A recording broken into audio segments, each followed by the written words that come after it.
If you are looking for a happy, family-friendly story, I suggest you look elsewhere. This story doesn't really have a happy ending. Not only that, it doesn't have a happy beginning, and there's very few happy things happening in the middle. Not a lot of people enjoy these kind of stories, and that's probably the reason why I'm not one of the most popular writers.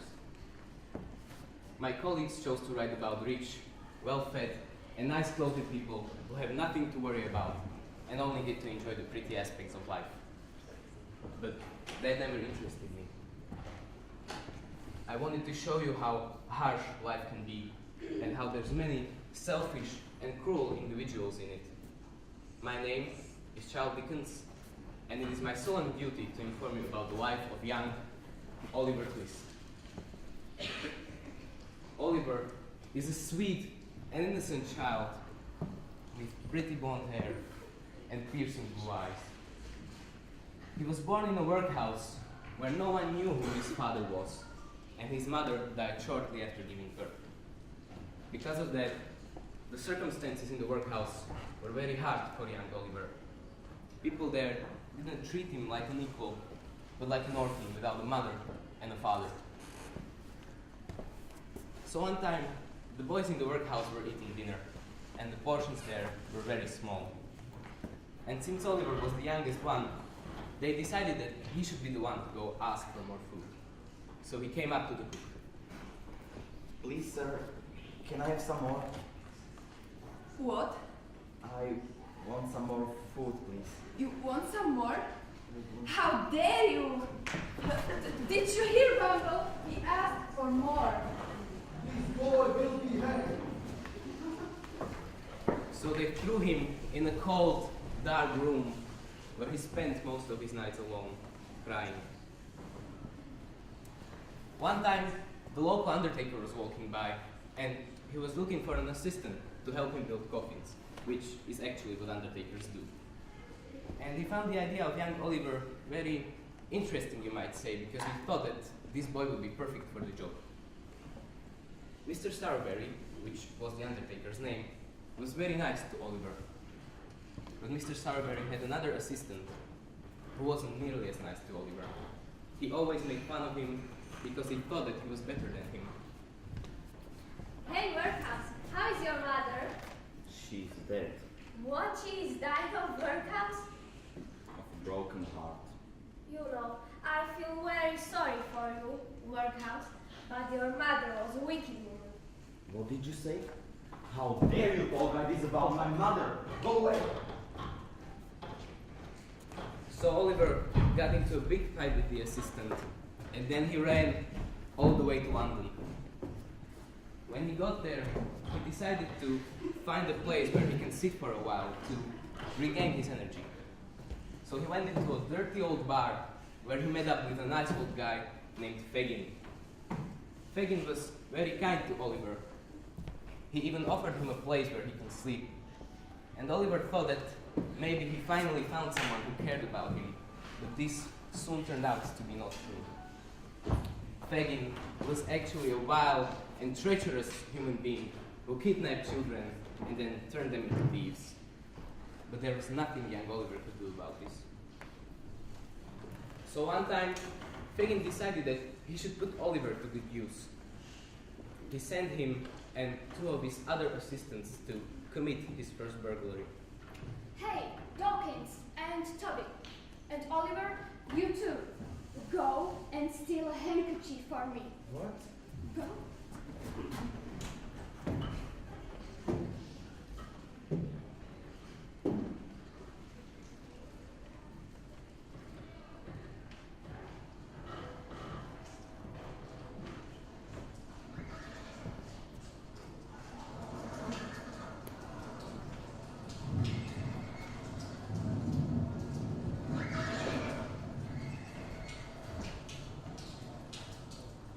So, this is Mr. Brownlow, a very kind old gentleman. Oliver and Fagin's assistants noticed Mr. Brownlow as well, and they also noticed the beautiful white handkerchief hanging from his pocket.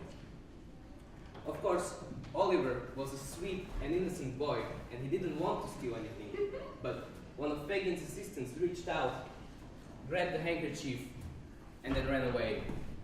Thief! Stop thief! It wasn't me. Then who? The boy over. I swear it wasn't me. Please trust me. There is something in your face. You must be I innocent. truly am. Soon enough, Mr. Brownlow realized that this boy couldn't have been the thief. In fact, he thought that he recognized Oliver from somewhere. He had many reasons behind this, one of which we will revisit later in our story, so please keep it in mind for a while. So Oliver enjoyed his stay at Mr. Brownlow's because he didn't treat him like an orphan, but like an equal. One time, Mr. Brownlow decided to put Oliver to use, and he gave him a book, which he was supposed to return to a bookstore down the street. I wanted to ask for your help. Could you return this book back to the library? Of course I will. I won't be 5 minutes. Trust me. So Oliver was walking down the street nearing the bookstore when suddenly a random woman attacked him. She started screaming as if he were her long-lost brother. Oliver! Oh, my brother Oliver! What? You naughty boy! You ran away from your mother! How could you? What? Go! Leave Go me back alone. home, you naughty Hey, child! Soon enough, Oliver learned that this was no random woman. It was actually Nancy, one of Fagin's assistants, but she was dragging him down towards Fagin, and there was nothing Oliver could do. Hey, help! Back at Fagin's, Oliver met a vile and treacherous human being named Bill Sykes. Bill didn't care about the well-being of others. He only cared about himself. But since he wanted to make a good first impression on Oliver, because he thought that he needed him. We are going to be rich. We are going to make big boy money. I am a big boy. I am a big No, boy. you are a small boy. And that's exactly why I need you. You see, you have to fit right through this window. Go to the end of the highway and steal everything you find, okay? I don't want to steal. Yes, I know you want to. Go, my boy. Go. So Oliver crawled inside and he was looking for something that he could bring back to Bill, when suddenly someone noticed him and... Shut, you child. Sykes realized that this boy was only slowing him down, so he left him to bleed out on the ground. Lying there, Oliver decided to collect the remains of his energy and crawl back to the house which he was actually supposed to rob. When he got there, he fainted on the doorstep.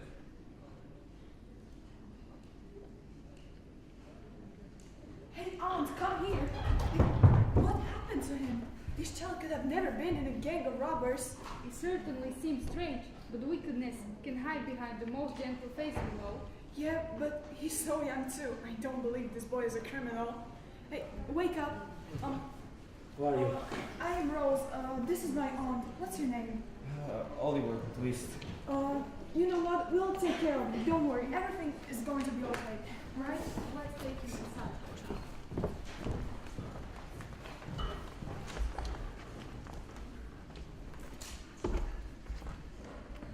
There's not very many happy things happening in the life of young Oliver Twist, but his stay with Rose and Mrs. Maylie was actually one of them. Sadly, it did not last very long. The thieves tried to capture Oliver many times because, frankly, they were afraid that he would tell somebody about them. The foulest and most heinous of them all was Monks, who seemed to be obsessed with Oliver, although no one knew why this was the case. One time, Oliver and friends decided to call for Mr. Brownlow to help them put an end to Monks' terrible schemes.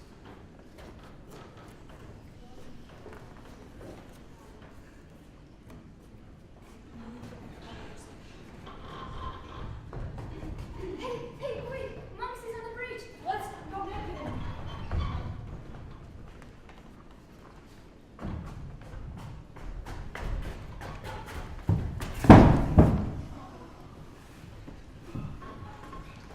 With the help of Nancy, Fagin's former assistant, who decided to betray Fagin and help Oliver instead. They captured Mons with these. We are nearing the end of our story, although there are still many questions left to be answered. For example, do you remember when I told you that we will be revisiting the topic of Mr. Brownlow recognizing Oliver? Well, soon enough you'll learn why, as I am about to quench your curiosity.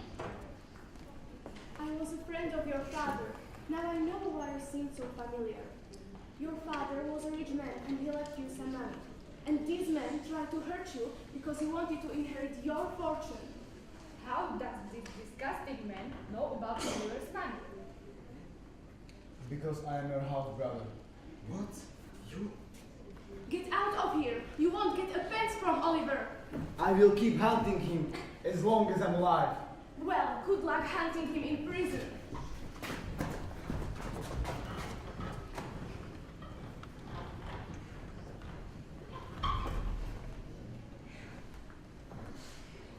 So, if you were looking for a happy, family-friendly story, you might feel unsatisfied. I apologize for not bringing joy, but rather sad and depressing topics, but I felt that they needed to be addressed. You might leave the theater wondering, what was the purpose of this story? Well, let me make it easier for you. Other people suffer every day, and we cannot ignore it. These were but a few of the many unfortunate events that happened in the life of young Oliver Twist, but they seem to capture perfectly what I was trying to say. But when I told you that the story of young Oliver Twist doesn't have a happy ending, I might have lied a little bit. You see, I didn't want you to get your hopes up.